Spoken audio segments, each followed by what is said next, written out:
अस्सलामुअलैकुम जनाब, आज हम डिस्कस करने वाले हैं ड्रामा सीरियल नमक हराम। मैं और मेरी तरह के तमाम व्यूअर जो कि इस ड्रामे के साथ जुड़े हुए हैं उनको सलाम। वालेकुम सलाम अन्नू भाई, क्या हाल चाल है आपके? इतना बकवास ड्रामा है, इतना बकवास ड्रामा तो ना हो पाएगा। मैंने शुरू कर लिया था और मैं सोच रही हूँ कि इसको आखिर तक ले ही जाऊँ, शुरू मजबूरी में किए, लेकिन बहुत मुश्किल हो रहा है इसको। लेकिन मैं हैरान हूँ कि हम लोग बोर होना शुरू हो गए, लेकिन इस ड्रामा के जो डायरेक्टर हैं वो बनाते हुए क्या बोर नहीं हुए? नहीं यार, इस ड्रामे की जो स्टोरी थी ना, मतलब वो थोड़ी सी डिफरेंट थी, तो इस वजह से मुझे ज़रा मज़ा आ रहा था कि नहीं इसको करना चाहिए। और जब मैंने स्टार्ट किया अच्छा जा रहा था, ठीक है, मतलब ये तो एक इमोशनल स्टोरी थी एक बच्चे की माँ के साथ ज्यादती हुई थी और वो बदला लेना चाहता था। मुझे मज़ा आ रहा था देखने में। और जहाँ तक वो आसमां का गायब होना और वो सारा जो इसमें ड्रामे में जो थ्रिल था, जो वो चीज़ें थी ना, मतलब वो अब ख़त्म होती जा रही है। अब ड्रामा ये बोरिंग हो रहा है। अब ये ड्रामा भी ड्रैग किया जा रहा है हमारे बाकी ड्रामों की तरह, जैसे कि हम ऑलरेडी एक ड्रामा ड्रैग कर रहे हैं इश्क मुर्शिद, और ये दूसरा ड्रामा है।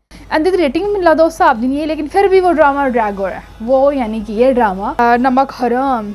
इसमें अच्छी बात ये है कि हमें आसमा और मुरीद के रोमांटिक मोमेंट देखने को मिल रहे हैं। बढ़िया होते हैं कि वो भाग रहे हैं, कि इधर भाग रहे हैं उधर भाग रहे हैं, कभी वो गिर जाता है, तो मतलब ठीक है, एक क्यूट सी स्वीट सी केमिस्ट्री हमें दिख रही है। और मुरीद बिल्कुल थले लग गया अपनी बेगम दे। ऐसा कैसे हो सकता है? मुरीद ना रन मुरीद बन गया है। मुरीद के साथ अब रन मुरीद लगा देना चाहिए। इस ड्रामा के राइटर को चाहिए था कि अब जाकर रन मुरीद हो जाना चाहिए था इस ड्रामे का नाम, क्योंकि मुरीद अब बदला भी भूल गया हुआ है, अपनी दोस्ती भी भूल गया हुआ है। बेगम कहती तू नहीं जाना, उन्हें समझा हरफी आखिर है। बेगम ने कहा नहीं जाना, तभी मैं नहीं जा रहा। ओ थे रुक गया। बेगम ने कहा कि भाई जा, फिर बंदा बेचारा जानता है और तो और गोली खाई बैठा हो तो बेगम के चक्कर से। अच्छा, इस ड्रामा में मुझे सारा की एक्टिंग, सारा की क्यूटनेस, सारा की जो डायलॉग मतलब ठीक लगती। और उधर से मलाइका ने भी सच्चाई खोलने का सोचा नहीं है, बल्कि उसने इम्प्लीमेंट भी कर दिया है। वो किया क्या है, एक तरफ तो जब इल्ज़ाम लगता है मलाइका पे, मतलब ठीक है उस औरत ने सारी ज़िंदगी गवा दी इस अंकल के चक्कर में, अमीन अंकल के चक्कर में उसने क्या कुछ नहीं कर दिया और उन्हें इल्ज़ाम लाता, बस फिर वो भड़क गई। वो कहती बस हुण मैं घर दी जाके सच्चाई दसांगी।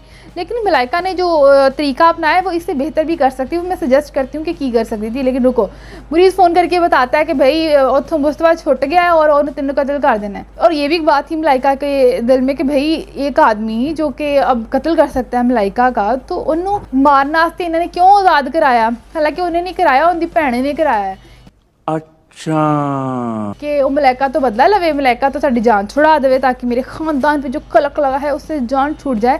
हालांकि कलक इसका भाई और ये औरत भी है जो अपने भाई के गुनाहों पे इस तरह से पर्दा डाल रही है। छोटी मोटी गलतियां और बात होती है तो गुनाह करता है ये आदमी, किसी का घर चल तबाह करता है, वो एक अलग गल से। दूसरा तरफ अपने मुलाजम, मतलब बंदा डैन सत्त घर छड़ के की कर दी खून पींदी है या कुछ इस तरह से होता है ना, तेरे साथ करके अपने ही घर के मुलाजमा दे नाल इदां दी हरकत की थी, इदां ने बंदे नूं तां ना सुली लटका दो। बात तो सही है। तो मलाइका ने आके सच्चाई बताई है उसकी बेगम को। वो जो उसने तरीका बताया ना कि फ़ोन आते हैं इधर, वो जो अंकल हैं, क्या नाम है उन अंकल का, अमीन अंकल की कॉल आती है, क्योंकि उसकी अमीन की जो बहन उसको आके बताती है कि मेरी मलाइका लब्भी, क्योंकि वो मलाइका लभदी फिरदी उन्होंने घर ही आई, उन्होंने कितों लभनी सीगी। तो अमीन अंकल कॉल करते हैं मलाइका को। मलाइका कहती है कि ये फ़ोन सुन लीजिए, अगर आप सच्चाई जानना चाहती हैं, अगर आप चाहती हैं कि अभी भी आपने पर्दे में रहना है तो पर्दे में रहें, सच्चाई जानने के लिए आपको ये फ़ोन सुनना पड़ेगा।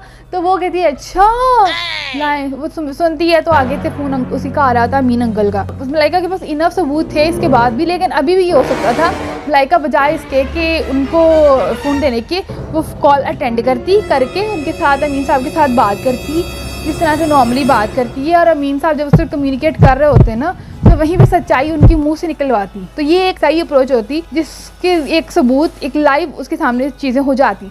लेकिन मलाइका ने थोड़ा और डिफरेंट तरीका अपनाया कि वो ऑलरेडी एक रिकॉर्डिंग करके लाई थी। हालांकि रिकॉर्डिंग तो आजकल भाई हर तीसरे बंदे की और कहते हैं कि भाई वो फेक भी निकल रही हैं, तो हम तो नहीं जानते ना, फेक हो भी सकती हैं। जैसे जो टेक्नोलॉजी आ चुकी हुई है उसमें हम एतबार भी नहीं कर सकते। ये वाला तरीका ज़्यादा सही था अगर मलाइका करती, लेकिन खैर मलाइका की मर्जी जो उन्हें की था। अंकल की सच्चाई के बारे में उनकी बेगम को यकीन आ चुका है और बहुत अच्छा किया कि यहाँ पे मलाइका जो अपनी अस्मा है उसकी जो किरदार पे जो दाग लगा था उसको भी साफ़ कर गई, कहेगी भी उसके दुश्मन नहीं किसी ने किया था। तो इससे उसकी माँ को रियलाइज़ होता है कि मैं अपने शौहर की मोहब्बत में मैंने अपनी बेटी के साथ कितनी ज़्यादती कर दी है, और वो यही सच्चाई जाके अब बताएगी अपनी बेटी को कि तुम्हारे साथ जो हुआ था वो तुम्हारे अब्बा के दुश्मन ने किया था। तो हालांकि मीना अंकल को ऑलरेडी आइडिया हो चुका है इस बात का, तो अब जाके रियलाइज़ हो रहा है उन्हें, लेकिन उन्होंने अभी तक बताया नहीं था क्योंकि उन्हों दी अपनी इंदे च अकड़ थी ना, बेइज्जती होंदी सी कि मैं एक फ़ैसला किया सी अपनी बेटी पर इल्ज़ाम लगा के और हुण मैं गलत साबित हो रहे हैं। तो अंकल को ये हज़म नहीं हो रहा था, अंकल ने नहीं बताया, लेकिन यहाँ पे मलाइका ने अच्छा काम किया है। और आंटी जाती है अपनी बेटी के पास, उसके बाद माफ़ी मांगेंगी और कहेंगी भाई तुम्हारी इस ज़िंदगी के हम जिम्मेदार हैं। तो वो उस पर कहेगी अपने जो भी होना था हो गया, लेकिन मैं बहुत खुश हूँ अपने शोहर के साथ, तुसी भी जाओ अपने शोहर ना खुश रहो। लेकिन ये है कि आंटी ने हुक्म सादिर कर दिया है कि भाई चलो हम चलते हैं, जो है ना इसकी अपनी छोटी वाली थी और अपना जो घर दामाद बना था उनको लेके, वो कहती है हम यहाँ से जाएंगे।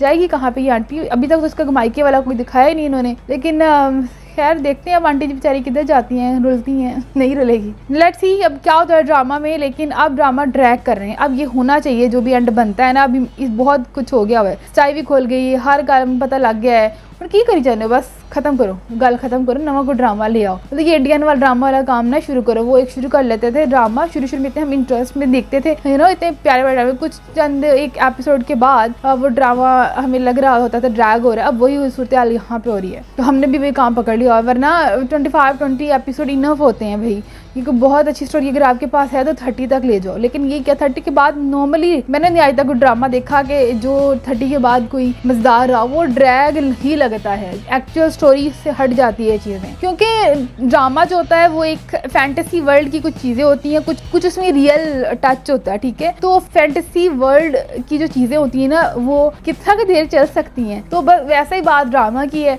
कि ड्रामा कितना ही लंबा चल सकता है, जो भी उसमें लेसन रखा है वो कन्वे किया, बात ख़त्म हुई, फिनिश, डम डम डम। तो ये तो था मेरा रिव्यूज़ ड्रामा के हवाले से। आपका क्या है आप लोग मुझे बता सकते हो कमेंट्स के ज़रिए।